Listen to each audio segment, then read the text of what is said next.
Abra, sinabing magsulat-sulat na si GL. Charisma at Class G nagkainitan. At Akata gusto din makita maglaban sa Apex at Tipsy D. So tara. Sa pagtawag nga ni GL ng All Gods sa laban nito kay Sayad, isa nga si Abra sa sumagot sa hamon. Kaya tara na mga Diyos! Ahon na! Sumakay sa torrent! Pero kaya ba ng Old God sumabay sa current? Sa sining na may ningning ako'y simpleng alagad imbis na mag-step down na nag-step up pa tapos EJ katapat. Ano to? 1 step forward, 2 steps back? Sige lang, attack! Pero pwede bang 2 steps forward na lang sa mga letrang E at J para GL na agad?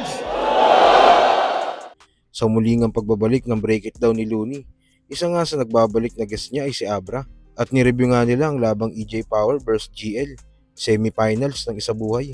At dito nga nabanggit ni GL si Abra at tila kinilig nga si Abra sa linya na yon ni GL. At sinabihan nga ni Abra si GL na magsulat-sulat na.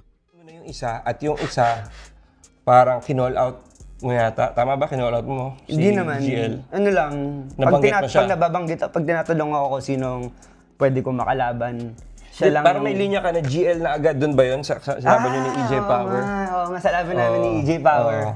Parang friendly challenge. Okay. Tsaka yung time na yan, si GL yung mainit na, sinong paborito mong MC? Lahat si GL, di ba? Magaling talaga si GL. Magaling talaga si GL. Parang bilang MC rin na gusto mo makipag-compete na may chance kang talaga ganahan din. Makapagbigay ka ng malakas. 100%. Kasi isa sa mga nakikita ko na, pwede. Pero isa lang sa mga. Ang feeling main event, yung gigil niya sagad.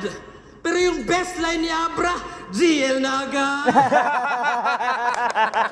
Sabi ko sa'yo eh. Shit.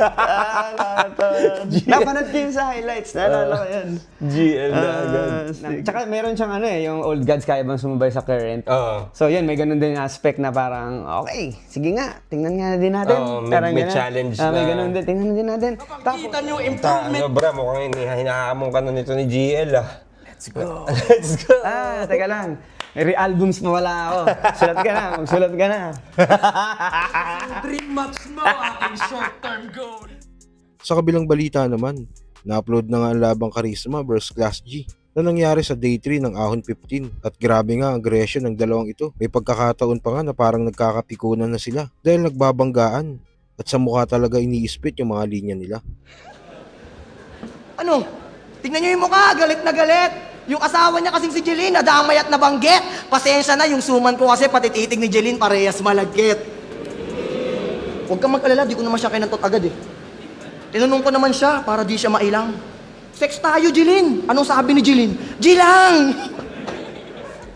Tangina talagang binigay ko na lang yung suman.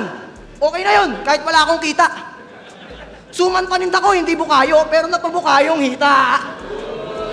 Yung atutan namin ni Jeline, parang kakanin. Pagkadila niya sa lambi ko, nagubad na ng damit, wala nang sapin-sapin. Tangina!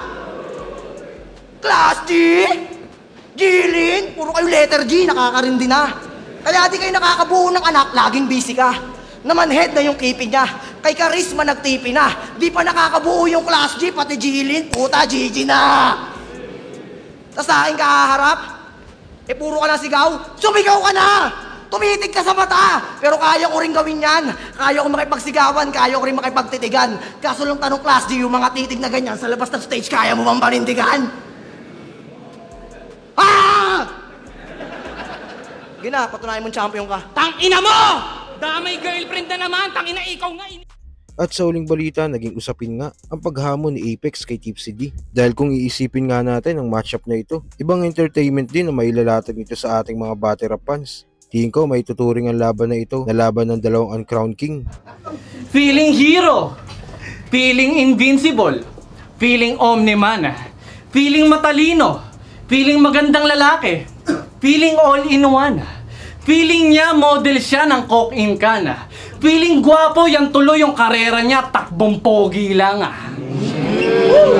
Kaya baliktad ka gago. Blade ni Himura, pambabalas ako'y delikado. Deck ni Hisoka, entrada pa lang mabigat na ako. Gate ni Killua, magbumukhang bato kang tao. Gates ni Medusa, oo, batok.